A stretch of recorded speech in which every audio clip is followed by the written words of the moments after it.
Holistic Hayat is here. I create effective content matter for a learner.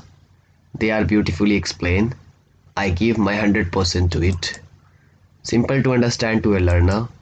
While I use this platform, let us join to my channel in a journey to create a platform for true teacher. My name is Mohammad Shadan Hayat. I am currently doing integrated BA B.Ed from integrated BA B.Ed 6th semester from the School of Education in the phase of learning. सीखने सिखाने के उम्र में हूँ from central university of south Bihar गया। आप मुझे Telegram पे भी फॉलो कर सकते हैं नोट्स के लिए, इंस्टाग्राम पे भी और फेसबुक पे भी, लिंक दिया हुआ है डिस्क्रिप्शन बॉक्स में। आज का जो टॉपिक है, आज का जो कॉन्सेप्ट है वो है लेसन प्लान। लेसन प्लान क्यों ज़रूरी है? सबसे पहले इम्पॉर्टेंट होता है लेसन प्लान की ज़रूरत ही क्यों पड़ी, जबकि सब चीज़ कंटेंट दिया हुआ मेरे पास, सब चीज़ दिया ही है, तो लेसन प्लान ही क्यों, प्लानिंग क्यों करके जाए, ये सवाल जहन में आता है।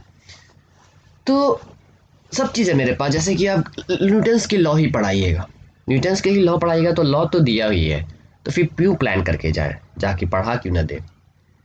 तो प्लानिंग की ज़रूरत क्यों पड़ी, प्लानिंग या वे ऑफ पेडागॉजी या वे ऑफ टीचिंग की ज़रूरत क्यों पड़ी? बच्चे को इंगेज करना, बच्चे को टूल के साथ इंगेज करना, जो दूरी है टीचर और लर्नर के बीच में, जो दूरी है उसको कम करना, जो कम्प्लिसिटी है, जो तकलीफियात है बच्चे और टीचर के बीच में, उसको दूर करना के लिए लेसन प्लान का इंट्रोडक्शन होता है, लेसन प्लान को समझना होता है। मोस्ट इम्पॉर्टेंट थिंग, ये टीचर और लर्नर के बीच में जो दूरी है, जो क्या सिखाते हैं, क्या सीखना है और क्या सीखना है, क्या सिखाना है, ये दूरी को जो ख़त्म करता है वो है लेसन प्लान की ज़रूरत पड़ती है। तो lesson plan is a teachers detail descriptions of the course of instruction और a learner's strategies for its lessons. A daily lesson plan is developed by the teacher to guide a classroom learning. Detail with a variant depend on the preference of the teaching, subject being covered and the needs of the student. यहाँ पे बात क्या बोल रहा है, बात आप समझिएगा। पहले क्या बोला है कि ऐसा इंस्ट्रक्शन जो डेली बेसिस पे हो, जो गाइड करे टीचिंग लर्निंग प्रोसेस को, डिटेल हो, प्रेफरेंस दिया जाए टीचर का भी, और क्या क्या पढ़ा रहा है टीचर और स्टूडेंट का क्या नीड फुलफिल हो रहा है। Lesson plan is a guide for running a particular lesson. It include the goal, what students are supposed to be learned and how will they reach, the method and procedure, way of measuring how well the goal was reached, test, worksheet and homework. Lesson plan is what, just like imagine करिए lesson plan क्या है। Lesson plan एक film की तरह तो है। Film बनने से पहले या मूवी हॉल, सिनेमा हॉल तक आने से पहले उसे पहले तैयार किया जाता है, उसे प्लान किया जाता है, उसकी स्क्रिप्ट लिखी जाती है, उसकी प्ले राइट लिखी जाती है, उसके हीरो को चुना जाता है। तो एक तरह से प्लानिंग होती है, उसके बाद ही जा करके फिल्म बनती है। कौन प्रोड्यूसर होगा, कौन सिंगर होगा, कौन प्लेबैक सिंगर होगा, कौन म्यूजिशियन होगा, कौन आर्टिस्ट होगा, तो ये डिपेंड करता है। उससे प्लानिंग होना ज़रूरी है। प्लानिंग नहीं होगा तो अच्छी से अच्छी मूवी नहीं कर सकती। आपको रिसोर्सेज का मदद लेना पड़ेगा कि मैक्सिमम रिसोर्सेज का इस्तेमाल कर रहे हैं कि नहीं कर पा रहे हैं। लेसन प्लान की ज़रूरत क्यों पड़ी? तो क्वेश्चन आता है कि लेसन प्लान की ज़रूरत ही क्यों पड़ी। तो सबसे पहले लेसन प्लान की ज़रूरत इसलिए पड़ी क्योंकि आपको समझना होगा कि टीचर को प्लान रिक्वायर करना ज़रूरी है। वो दिन भर क्या करेगा, किस हिसाब से चलेगा अपना दिन, सही डायरेक्शन में चल पा रहा है कि नहीं चल पा रहा है, वो अपने दिन को यूटिलाइज कर पा रहा है कि नहीं कर पा रहा है। एक गाइडर का रोल प्ले करेगा कि मुझे आज ये काम करना है, आज ये चैप्टर पढ़ा के मुकम्मल कर देना है। तो लेसन प्लान की इंपॉर्टेंस इस पर्सपेक्टिव पे भी पड़ी। प्लानिंग किया जाएगा, कैसे किया जाएगा, लोड ऑफ सिलेबस, सिलेबस का बहुत लोड है और हमारे पास लिमिटेड टाइम भी है, तो हमें ये यूटिलाइज करना ज़्यादा ज़रूरी है। किस तरह से मैं यूटिलाइज करूँगा। दूसरा कि lesson plan is important because it helps the teacher to ensure the day-to-day activity that goes on their classroom and providing the student with adequate level of long-term progress toward the goal and outlined in the scope and the sequence as well as the individual education planning whenever necessary. अब देखिए, समझ सकते हैं एक बात कि teaching learning process में बच्चा कितना सीखा, बच्चा कितना समझा, कितना प्रोग्रेस किया, क्या तरक्की किया, या इंडिविजुअलिटी कितनी प्लान पहुंची। मतलब कि basically teaching learning process effective हो रहा है कि नहीं, सिवाय पढ़ाने से की मकसद नहीं है। पढ़ाना मकसद तो होता है तो सर कोई भी आके पढ़ सकता था, लेकिन मकसद ये है कि कितना सीखा है, कितना लेवल है, कौन सा लेवल उसका पार किया या किस लेवल तक पहुंचा, क्या प्रोग्रेस हुआ, क्या तरक्की किया।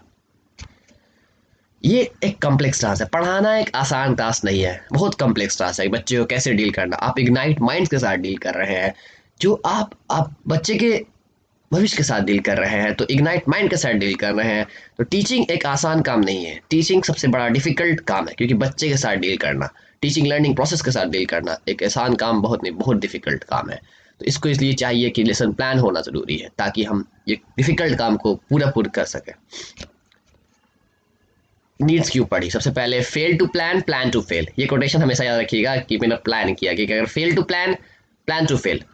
प्लानिंग में फेल हो जाइएगा, प्लानिंग आपको खुद ब खुद फेल कर देगा। तो हमेशा प्लानिंग होना ज़रूरी रहता है। एग्जाम में जाने से पहले आप प्लान कीजिएगा कैसे कैसे एग्जाम लिखना है, क्या क्या पढ़ना है, क्या नहीं पढ़ना है। तो प्लानिंग दिमाग में हमेशा होती रहनी चाहिए। या सफ़र पे जा रहे हैं तो प्लानिंग करके जाइएगा तो अच्छा सफ़र बनता है। लेसन प्लान क्या होता है कि सब्जेक्ट को ऑर्गेनाइज करता है प्रॉपर्ली, क्या क्या सब्जेक्ट कैसे ऑर्गेनाइज किया जाए तरीके से, सलीका बनाता है। एक रूम है, अगर बिखरा उखरा कपड़ा रखा इधर उधर रखा हुआ तो खराब लगता है। तो लेसन प्लान एक उसी रूम की तरह है कि कपड़े को किधर रखना है, चीज़ को किधर रखना है, खूबसूरत लगे, ताकि ये अच्छा लगे और तरीके से लगे। टीचर को फ्री बनाता है कि अपने फॉल्ट और थॉटलेस टीचिंग कर सके। उसे पकड़ में आ जाएगा कि मेरी गलती कहाँ पे होगी, मैं क्या पढ़ाऊँगा क्या नहीं पढ़ाऊँगा, ये इसको पकड़ में आ जाएगा। दूसरा बात कि प्रॉपर एटमॉस्फेयर पर आता है। It provide proper atmosphere for teaching learning process. एक माहौल बनाता है, नहीं आज ये जाके पढ़ाना है, ये दिमाग में सेटअप रहता है ना कि मुझे ये पढ़ाना है। क्लियर आइडियाज़ मिलेगा, क्या क्या आइडियाज़ कैसे कैसे इवैल्यूएट करेंगे। मुझे इवैल्यूएट्स मैंने ज़रूरी है, अगर इवैल्यूएट नहीं होगा तो कैसे बच्चे को पता चलेगा कि आप क्या कर रहे हैं नहीं कर रहे हैं। तो evaluate is other side of the coin. मतलब इवैल्यूएशंस क्या होता है कि दूसरे तरफा का चीज़ होता है, कि अगर नहीं देखा जाए तो वो बेकार है, पूरी टीचिंग लर्निंग प्रोसेस ही बेकार है। तो क्या प्रोसीड होगा, क्या बच्चा सीखा, कितनी आई कितनी नहीं आई, टीचर खुद इवैल्यूएट करेगा कि मुझे आया कि नहीं आया। Lesson plan help us to organise the teaching and save our time. It allow the appropriate strategies, क्या क्या स्ट्रैटेजीज लगेंगे। उसके बाद प्रिपेयर करता है कॉन्फिडेंट, टीचर में कॉन्फिडेंट पैदा हो जाएगा। अगर मान लीजिए आप एग्जाम देने प्लानिंग से जाइएगा तो आपके अंदर कॉन्फिडेंट आ जाएगा। उसके बाद टीचर भी रियल लाइफ सेटिंग में जा करके प्लानिंग से जा रहा है तो एक कॉन्फिडेंट उसके अंदर डेवलप करेगा। तो good characteristic of good lesson plan क्या होता है? रिटर्न फॉर्म में होना चाहिए, एक रिटर्न फॉर्म में होना ज़रूरी है। It should be in return form. दूसरा बात कि जनरल और इंपॉर्टेंट ऑब्जेक्टिव क्लियर होना चाहिए, क्या पढ़ाना है, किस हिसाब से पढ़ाना है। डेमोक्रेसी पढ़ाएंगे तो डेमोक्रेसी के बारे में मुझे आइडिया होना चाहिए कि मुझे ये पढ़ा रहा हूँ कि डेमोक्रेसी का क्या आइडियाज़ है। एक क्लियर ऑब्जेक्टिव होना चाहिए, ऑब्जेक्टिव में दिमाग में हमेशा रहना चाहिए कि हाँ ये पढ़ाना है मुझे। सुटेबल टीचिंग मेथड का इस्तेमाल कीजिए, जैसे कि आप जुडिशरी पढ़ाइएगा, मे बी आप मूवी का इस्तेमाल कर सकते हैं, मूवी आप चीफ जस्टिस का फोटो का इस्तेमाल कर सकते हैं, जजमेंट का क्लिप दिखा सकते हैं। सुटेबल मेथड होना चाहिए टीचिंग लर्निंग प्रोसेस में, एक अच्छा सा मेथड जो बच्चे को इंटरेस्ट करे टीचिंग लर्निंग प्रोसेस में। दूसरा बात कंटिन्यूटी होना चाहिए, कंटिन्यूटी की रिफ्लेक्ट होना चाहिए प्रीवियस लर्निंग के बारे में। जैसे कि डेमोक्रेसी पढ़ाइएगा तो आपको उसके बच्चे को पता रहना चाहिए कि इक्वालिटीज़ क्या होती है, फ्रीडम क्या होती है, पार्टिसिपेशन क्या होती है, लायबिलिटीज़ क्या होती है। तो ये सब जरूरी कॉन्सेप्ट रहेगा, तब बच्चा आराम से डेमोक्रेसी को समझ सकेगा। Subject, class, time, average time, ये सब मेंशन होना ज़रूरी है। अगर नहीं होगा तो टाइमिंग, बहुत टाइम का भी इंपॉर्टेंस है। क्लास कौन सी क्लास में पढ़ा रहे हैं, बच्चे कैसा है, बच्चे का एवरेज, ये सब मेंशन होना ज़रूरी है इस प्लान में। ठीक है, इंपॉर्टेंट एग्जाम्पल इंक्लूड करना चाहे, एग्जाम्पल से ही बच्चा सीखता है। रियल लाइफ सेटिंग से एग्जाम्पल दिया जाए कि आज ये है, जजमेंट ये कर सकता है, उसे इंस्पिरेशनल और मोटिवेशनल प्लानिंग बनाया जाए ताकि एक्सपेरिमेंटल लर्निंग हो, उसे रियल लाइफ सेटिंग में दिया जाए, उसके होमवर्क जो दिया जाए उसे रियल लाइफ सेटिंग की तरफ लेके जाया जाए ताकि बच्चे के अंदर इंटरेस्टिंग पैदा हो। ठीक है, इस टॉपिक को अप्रोप्रिएट प्री डिटरमाइन से बताएं, उसे बताए तरीके से बताएं ताकि उसको आइडियाज़ हो कि क्या क्या पढ़ रहे हैं। आप सपोर्टिंग मटेरियल का इस्तेमाल कर सकते हैं, चार्ट पेपर का इस्तेमाल कर सकते हैं, मैप का इस्तेमाल कर सकते हैं, ऑडियो विजुअल मटेरियल का इस्तेमाल कर सकते हैं। जितना भी रिसोर्सेज है, जितना आप कम से कम इस्तेमाल कर सकते हैं कीजिए, रिसोर्सेज का पूरा मैक्सिमम इस्तेमाल कीजिए ताकि टीचिंग लर्निंग प्रोसेस एक इफेक्टिव हो सके। ठीक है, बस ये रियलाइज़ मैं ऑलवेज रियलाइज़ करता हूँ कि टीचिंग जो होता है 90% प्लान होता है और 10% मैनेजमेंट होता है। लेकिन जब आप एक्सपीरियंस हो जाते हैं तो 10% प्लान करते हैं और 90% मैनेजमेंट करते हैं, क्योंकि आपके अंदर सलाहियत डेवलप हो जाती है टीचिंग लर्निंग स्कूल करने के लिए। तो इफेक्टिव मैनेजमेंट भी ज़रूरी है टीचिंग लर्निंग को करने के लिए ना। आप जब अच्छे टीचर बन जाइएगा तो आप फ्लाई करिएगा अपने ऑन्स में या अपने अपने अपने जो पंख के साथ उड़िएगा, क्योंकि आप समझ गए हैं टीचिंग लर्निंग प्रोसेस को, कंटेंट को समझ गए हैं। तो पढ़ाते पढ़ाते लोग को एक्सपीरियंस आ जाता है। तो पढ़ाना हर इंसान को चाहिए कि वो उसे पढ़ाए, तो पढ़ाते पढ़ाते ही एक्सपीरियंस आ जाता है। तो ये मेरा पर्सनल ऑब्जर्वेशन है। देखिए लेसन प्लान कैसे होता है, तो सबसे पहले समझिएगा। देखिए पूरा चैप्टर यूनिट प्लान होता है, चैप्टर का एक हिस्सा मिनी प्लान होता है, मिनी प्लान होता है, ठीक है। उसके बाद उसके अंतर्गत लेसन प्लान आता है, ठीक है। लेसन प्लान मतलब कि पूरा यूनिट जो हो गया वो यूनिट प्लान, उसके बाद लेसन प्लान के बाद मिनी प्लान। पूरा बड़ा सा यूनिट हो गया यूनिट प्लान, फिर लेसन प्लान, फिर मिनी प्लान। मिनी प्लान्स क्या है, चैप्टर का एक हिस्सा, एक दिन में ये पढ़ाना है, 2 दिन में ये पढ़ाना है, 3 दिन में ये पढ़ाना है, 4 दिन में ये पढ़ाना है, 1 हफ्ता में ये पढ़ाना है, तो पूरा वो लेसन प्लान के अंतर्गत आ गया। तो यूनिट माने क्या हो गया, होल पार्ट या होल सब्जेक्ट, होल कंटेंट, ठीक है। ऑब्जेक्टिव क्या होगा, ऑब्जेक्टिव क्लियरली डिफाइन करेंगे कि मैं जो पढ़ा रहा हूँ उसका क्या ऑब्जेक्टिव होगा। डेमोक्रेसी पढ़ाऊंगा तो उसका ऑब्जेक्टिव क्लियरली डिफाइंड होगा, कॉन्सेप्ट डिफाइन होगा। ओपनिंग कैसे किया जाएगा, क्वेश्चन मार्क से किया जाएगा या डेमोक्रेटिक वैल्यूज से किया जाएगा, या उसके कुछ फ्यूचर की चीज़ से, प्रेजेंट की चीज़ से किया जाए, पास्ट की चीज़ से किया जाएगा कि लायबिलिटीज़ के बारे में बताया जाएगा या फर्टिलिटीज़ के बारे में बताया जाएगा, इक्वालिटीज़ के बारे में बताया जाएगा। अगर उसके बाद ए से बी, उसी के साथ क्या, उसके बाद कुछ कॉन्सेप्ट बताएंगे, डेमोक्रेटिक वैल्यूज़ बताएंगे कि डेमोक्रेटिक वैल्यूज़ होती क्या है, कॉन्स्टिट्यूशन वैल्यूज़ होती क्या है, इसकी इंपॉर्टेंस ज़रूरत क्यों पड़ी। सी क्लोजर, तो एक चेन चलेगा, पहले ए चलेगा, बी चलेगा, सी चलेगा। लेसन प्लान में क्या होता है, ए में बी को रिपीट किया जाएगा, B B B B C तक आएगा। तो एक लेसन प्लान में ओवरऑल ऑल द कॉन्सेप्ट आते हैं, अब पूरा मिला के होता है यूनिट प्लान। तो unit plan greater than unit plan less than lesson plan greater than mini plan. सबसे पहले आता है यूनिट प्लान, फिर लेसन प्लान, फिर मिनी प्लान। ये आंसर राइटिंग में अगर पुट अप कीजिएगा तो अच्छा रहेगा। देखिए अब ये कैसे एक लेसन प्लान बनता है, लेसन प्लान बनने का तरीका समझिए। देखिए सबसे पहले लेसन प्लान को समझने के लिए मान लीजिए एक चीज़ याद रखिएगा कि हम लोग के पास वक्त कम है, क्या पढ़ाना है, कब पढ़ाना है, कैसे पढ़ाना है, ओवरऑल थीम पढ़ाना है। एक टीचर को 665 दिन में 120 से 150 घंटा में दिन मिलता है। सोचिए कितना कम दिन है, और सिलेबस का लोड, इसका लोड, मेंटल टेस्ट, ये टेस्ट, सिर्फ पढ़ाना ही उसका काम नहीं रहता है, अटेंडेंस करना है, बहुत सारा काम करना है। टीचर के साथ एक पढ़ाने का मसला ये है कि उसे पढ़ाने के लिए नहीं देखा जाता है, उसे और सारा काम भी दिया जाता है। कभी गवर्नमेंट ऑफिसर का काम आ जाता है, कभी इलेक्शन ड्यूटीज आ जाती है, तो एक जिम्मेदारियां का काम होता है। तो देखिए कैसे एक यूनिट प्लान या को कैसे डिज़ाइन करते हैं, या यूनिट प्लान या लेसन प्लान को किस तरह से डिज़ाइन करते हैं ओवरऑल। पहला ऑब्जेक्टिव क्लियर होना चाहिए कि ऑब्जेक्टिव क्या होगा, समझे। ऑब्जेक्टिव को क्लियरिटी के साथ रखना जरूरी है कि ऑब्जेक्टिव जो भी पढ़ा रहे हैं वो ऑब्जेक्टिव क्लियर है कि नहीं है। जैसे कि मान लीजिए जुडिशरी पढ़ाना है, एक टॉपिक ले लीजिए जुडिशियल सिस्टम पढ़ाना है, तो आप ऑब्जेक्टिव को क्लियर रखें कि मुझे बच्चे के अंदर जुडिशियल वैल्यू आना चाहिए, उसे पता होना चाहिए कि third pillar of Indian democracy is judiciary, उसे अवेयर कीजिए, उसे के अंदर माहौल पैदा कीजिए। तो ऑब्जेक्टिव क्लियर होना चाहिए। सबसे पहले तो याद रखिएगा, स्कूल का नाम मेंशन कीजिएगा, सब्जेक्ट का नाम मेंशन कीजिएगा, क्लास मेंशन कीजिएगा, फिर ऑब्जेक्टिव मेंशन कीजिएगा, फिर प्रीवियस लिंक करिकुलम से है कि नहीं उसे लिंक करिएगा कि जुडिशरी से पढ़ने के पहले हम लेजिस्लेटिव को समझ पा रहे हैं कि नहीं, एग्जीक्यूटिव को समझ पा रहे हैं कि नहीं, ठीक है, एग्जीक्यूटिव लेजिस्लेटिव को समझ पा रहे हैं कि नहीं, तो ये भी जरूरी है लिंक करें। और पोस्ट नॉलेज भी लिंक करेंगे कि इन द फ्यूचर जुडिशरी के बारे में और पढ़ा जाएगा, सुप्रीम कोर्ट को डिटेल में पढ़ा जाएगा या हाई कोर्ट को डिटेल में पढ़ा जाएगा। तो एक तरह से क्या होगा, पोस्ट से भी लिंक करिए और प्रीवियस से भी लिंक कीजिए, ठीक है। तो 2 कॉन्सेप्ट यहाँ पे लिखा, पहले क्लास लिखिएगा, फिर सब्जेक्ट लिखिएगा, फिर थीम और कॉन्सेप्ट। इसका एक पीडीएफ है, आप मैं लिंक डिस्क्रिप्शन में दे दूंगा, वो पीडीएफ जाकर के आप टेलीग्राम से देख सकते हैं। वो पीडीएफ में सबसे डिटेल में दिया हुआ है, एनसीईआरटी की ही पीडीएफ है, सोशल साइंस करिकुलम की, एनसीईआरटी अपने पर्टिकुलरली पब्लिश कराती है। तो प्रीवियस नॉलेज से क्लास होना चाहिए। जैसे कि आप मान लीजिए क्लास 3 की सब्जेक्ट है, ईवीएस है, चैप्टर 1 मैप, उसका थीम और कॉन्सेप्ट क्या है, तो ऐसे मेंशन कीजिएगा चैप्टर 3 ईवीएस मैप, क्या कॉन्सेप्ट है क्या नहीं कॉन्सेप्ट है, ठीक है। Overview of a theme of the unit, overview मैंने क्या होगा, सब unit, mini unit, number of period, teaching under etch topic, specific teaching point, क्या मीडिया मेथड अप्रोच इस्तेमाल कर रहे हैं। तो जैसे अर्थ पढ़ा रहे हैं, अर्थ एज ए मूवमेंट, तो टीचिंग पॉइंट क्या होगा, रोटेशन और रिवॉल्यूशन, ठीक है। क्या स्पेसिफिक ऑब्जेक्टिव होगा कि बच्चे को आना चाहिए रोटेशन और रोटेशन कर पा रहे हैं।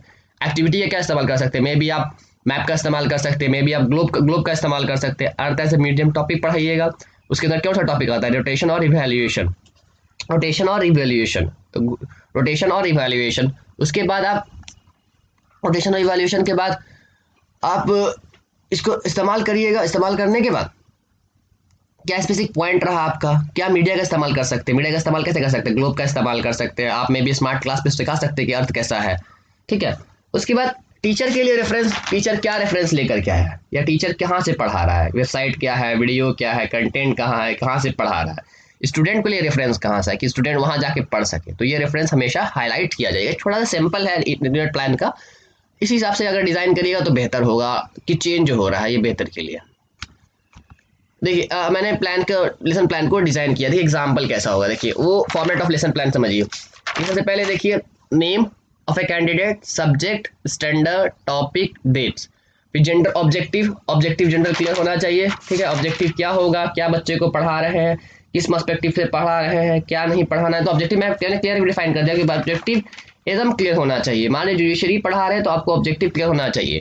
आप माहौल को कैसे एंट्री बिहेवियर क्या होता है कि माहौल को कैसे इस्तेमाल करेंगे, कॉन्सेप्ट थोड़ा हो, रोल प्ले का इस्तेमाल कर सकते हैं, या वीडियो दिखा सकते हैं, या टेप दिखा सकते हैं, या बैकग्राउंड दिखा सकते हैं।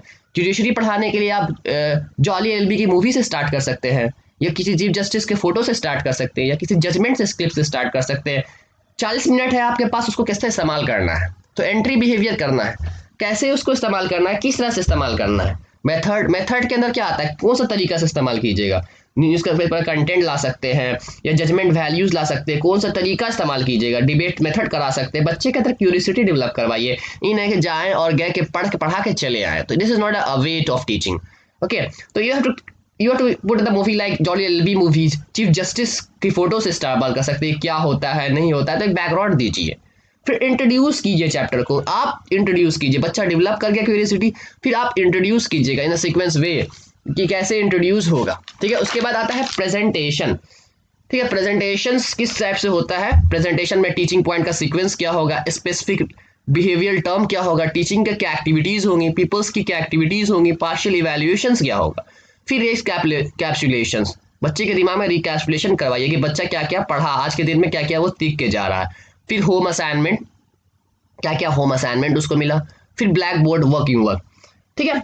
होम असाइनमेंट दीजिए उसको, होम असाइनमेंट के महीना अधूरा है, बच्चे को जाइए डेमोक्रेटिक वैल्यू सीखने के लिए वो घर में जाए।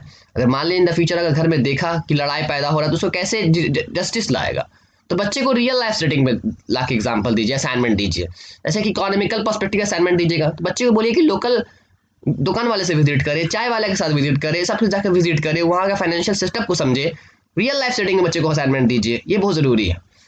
देखिए ब्लैक बोर्ड भी एक इंपॉर्टेंट कंपोनेंट है जिसको हर टीचर को समझना चाहिए। देखिए ब्लैक बोर्ड को कैसे इस्तेमाल करना है, विजिबल कैसे रहेगा, किस फॉर्मेट में लिखा रहेगा, ठीक है। एक फिंगर के माध्यम से साइज रहेगा, बस देखो दिख पा रहा है कि नहीं दिख पा रहा है। बेसिकली ब्लैक बोर्ड को 3 हिस्से में डिवेलप कीजिए, साइड का हिस्सा को हमेशा रखिए, मेन कॉन्सेप्ट रहेगा, उसके बाद एक अल्टरनेटिव रखिए, एक में लिख रहे हैं एक अल्टरनेटिव रखिए, ताकि एक डेवलप हो सके, एक कॉन्सेप्ट मैपिंग डेवलप हो सके, उसके अंदर दिमाग में डेवलप किया जा सके। ब्लैक बोर्ड एक इंपॉर्टेंट कंपोनेंट है लेसन प्लान का, तो उसको कैसे प्लान करना है वो टीचर के हाथ में है कि कैसे लिखने की प्रैक्टिस कीजिए। एज ए स्टूडेंट अगर रियल लाइफ बीएड के स्टूडेंट है, अभी आप इस लिखिए, ब्लैक बोर्ड ला करके मार्कर पे आप ट्राई कीजिए लिखने के लिए, ताकि आप रियल लाइफ सेटिंग में आपको कोई प्रॉब्लम ना हो सके। अभी लर्निंग फेज है आपकी।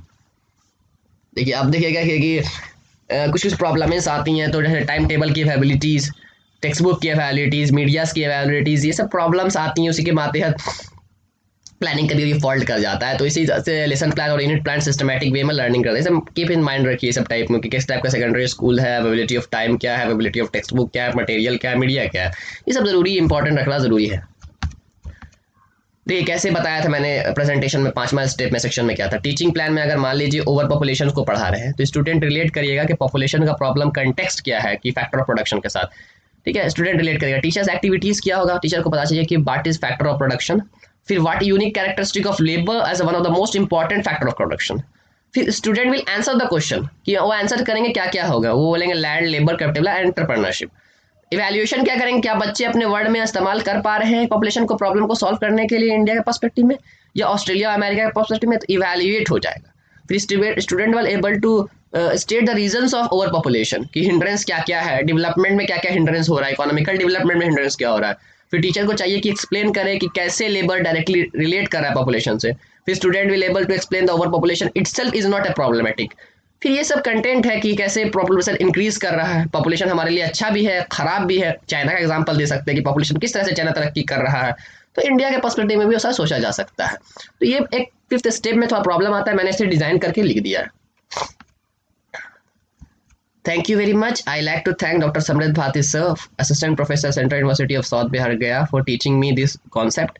A lots of love back to my friend to motivated me to join this platform. Thank you.